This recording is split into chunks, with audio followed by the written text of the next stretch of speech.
നിയമനം വൈകുന്നതിൽ പ്രതിഷേധിച്ച് സെക്രട്ടേറിയറ്റിന് മുന്നിൽ ശയന പ്രദക്ഷിണം നടത്തി വനിതാ CPO ഉദ്യോഗാർത്ഥികൾ. പ്രതിഷേധത്തിനിടെ തളർന്നു വീണ 3 ഉദ്യോഗാർത്ഥികളെ ആശുപത്രിയിലേക്ക് മാറ്റി.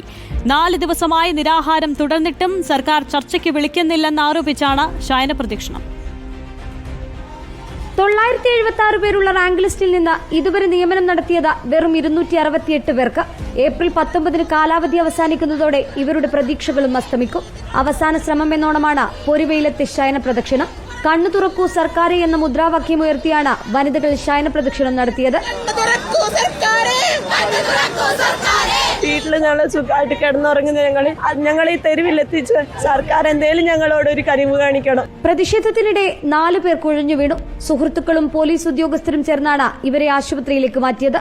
പുരുഷന്മാർക്കും സ്ത്രീകൾക്കുമായുള്ള നിയമനാനുപാതം 9:1 എന്നാക്കിയെന്നും സമരക്കാർ. പോലീസ് സേനയിലെ വനിതാ പ്രാതിനിധ്യം 15% ഉയർത്താമെന്ന മുഖ്യമന്ത്രിയുടെ പ്രഖ്യാപനം നിലനിൽക്കെ വിവിധ സ്റ്റേഷനുകളിലായി 570-ലധികം വനിതാ സിവിൽ പോലീസ് ഓഫീസർമാരുടെ ഒഴിവുണ്ട്. എന്നിട്ടും കഷ്ടപ്പെട്ട് പഠിച്ച ഈ ഉദ്യോഗാർത്ഥികളോടുള്ള അവഗണന തുടരുകയാണ്. റിപ്പോർട്ടർ, തിരുവനന്തപുരം.